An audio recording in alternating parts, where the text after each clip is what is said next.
নমস্কার, আমি দেবজ্যোতি। কলকাতা টিভির ডিজিটালে আপনাদের সকলকে স্বাগত জানাই। সুপ্রিম কোর্টে বড় জয় পেল মমতা বন্দ্যোপাধ্যায়।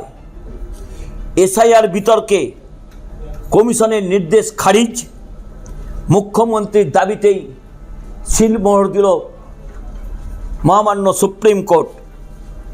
রাজ্য সরকার এবং নির্বাচন কমিশনের মধ্যকারে দীর্ঘদিন ধরে এসআইআরের দ্বন্দ্বে এবার ইতি টানল সুপ্রিম কোর্ট।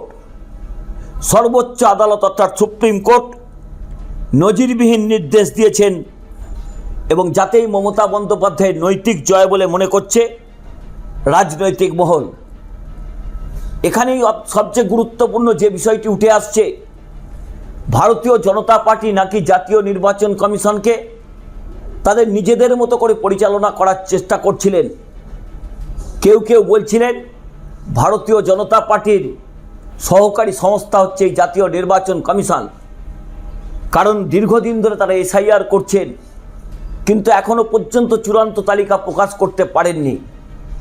বিহারে যা সম্ভব হয়েছে, উত্তরপ্রদেশে যা সম্ভব হয়েছে, আসামে যা সম্ভব হয়েছে, পশ্চিমবঙ্গে সম্ভব হয়নি। তার মূল কারিগর হচ্ছেন মমতা বন্দ্যোপাধ্যায়, অভিষেক বন্দ্যোপাধ্যায়। এসআইআরের প্রথম দিন থেকেই অভিষেক বন্দ্যোপাধ্যায় 1 লক্ষ বিএলও 2কে নিয়োগ করেছিলেন দলের পক্ষ থেকে। বিএলও যারা কাজ করছিলেন তাদের সঙ্গে সঙ্গেই তৃণমূল কংগ্রেসের কর্মী সমর্থকরা থাকছিলেন। সেখানেই কার্যত ভারতীয় জনতা পার্টি যথেষ্ট অস্বস্তিতে পড়েন। তারা বিএলও 2 নিয়োগ করতে পারেননি, কারণ সব বুথে তাদের কর্মী সমর্থক বা নেতা নেই। তাই তারা নাকি ভরসা করছিলেন জাতীয় নির্বাচন কমিশন তাদের অন্য রাজ্যের মতো এই রাজ্যে বাঁচাবে। মমতা বন্দ্যোপাধ্যায় ঢাল হয়ে দাঁড়ালেন, তৃণমূল কংগ্রেস পথে হাঁটলেন, মিছিল করলেন, বিএলও 2 নিয়োগ করলেন, সাংগঠনিকভাবে লড়াই করলেন, এমনকি সুপ্রিম কোর্ট পর্যন্ত গেলেন তৃণমূল নেত্রী মমতা বন্দ্যোপাধ্যায়। যে মমতা বন্দ্যোপাধ্যায় এর আগে একাধিকবার আইনজীবীর পোশাক পরেছিলেন, কখনো হুগলির চুচড়াকোটে, কখনো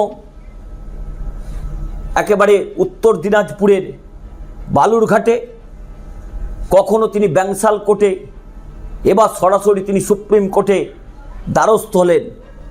তার মূল যে অভিযোগ, বাংলার মানুষের সাংবিধানিক অধিকার, গণতান্ত্রিক অধিকার, ভোটাধিকার অধিকারকে কেড়ে নেবার চেষ্টা করছে জাতীয় নির্বাচন কমিশন। সেখানে ঢালের মতো লড়াই করলেন মমতা বন্দ্যোপাধ্যায়, কারণ তিনি একাধিকবার চিঠি লিখেছেন জাতীয় নির্বাচন কমিশনারকে। একটি প্রশ্নের উত্তর তিনি পাননি। তিনি জাতীয় নির্বাচন কমিশনারের সঙ্গেও কথা বলেছেন, সেখানে জাতীয় নির্বাচন কমিশন নাকি ঔদ্ধত্য দেখিয়েছে, কোনো প্রশ্নের উত্তর দেননি। তাই মমতা বন্দ্যোপাধ্যায় যে আবেদনগুলি করেছিলেন, যে দাবিগুলি করেছিলেন, তাতেই হস্তক্ষেপ করল সুপ্রিম কোর্ট। আর জাতীয় নির্বাচন কমিশনের গালে একটা কষে থাপ্পড় মারল মহামান্য সুপ্রিম কোর্ট। কারণ সুপ্রিম কোর্ট যে নির্দেশিকা দিয়েছে, সেখানে বিভিন্ন জেলা আদালতের বিচারকরা এবং অবসরপ্রাপ্ত বিচারপতিরা এরপর থেকেই শুনানির প্রক্রিয়ায় থাকবেন। সেখানেই কার্যত ভারতীয় জনতা পার্টির রাজনৈতিক অধঃপতন বা রাজনৈতিক ধাক্কা তারা খেয়েছেন।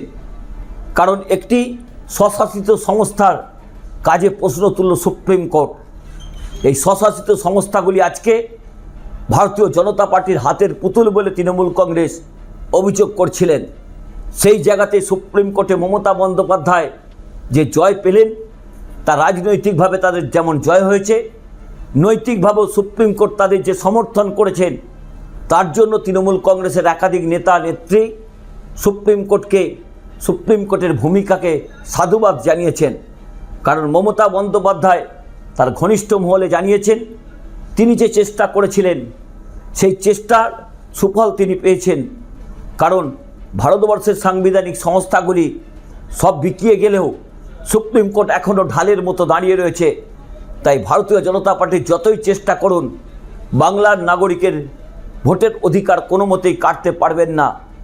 তারা যতই ফর্ম 7 ফিল আপ করে ডাউট ভোটার চিহ্নিত করার চেষ্টা করুন। সুপ্রিম কোর্ট কিন্তু আছে এবং ঢালের মতো দাঁড়িয়ে রয়েছে তৃণমূল কংগ্রেস। তৃণমূল কংগ্রেসের দাবি প্রতিটি যোগ্য ভোটারের ভোটাধিকার যাতে থাকে, সেখানে অনুপ্রবেশকারীদের যাতে ঠাঁই না থাকে, তাও কিন্তু তৃণমূল কংগ্রেস তাদের আবেদনে জানিয়েছিলেন।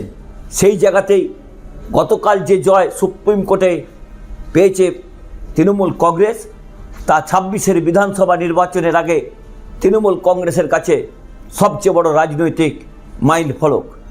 এই রকমই প্রতিটি খবরের গুরুত্বপূর্ণ আপডেট পেতে কলকাতা টিভি ডিজিটালে চোখ রাখুন।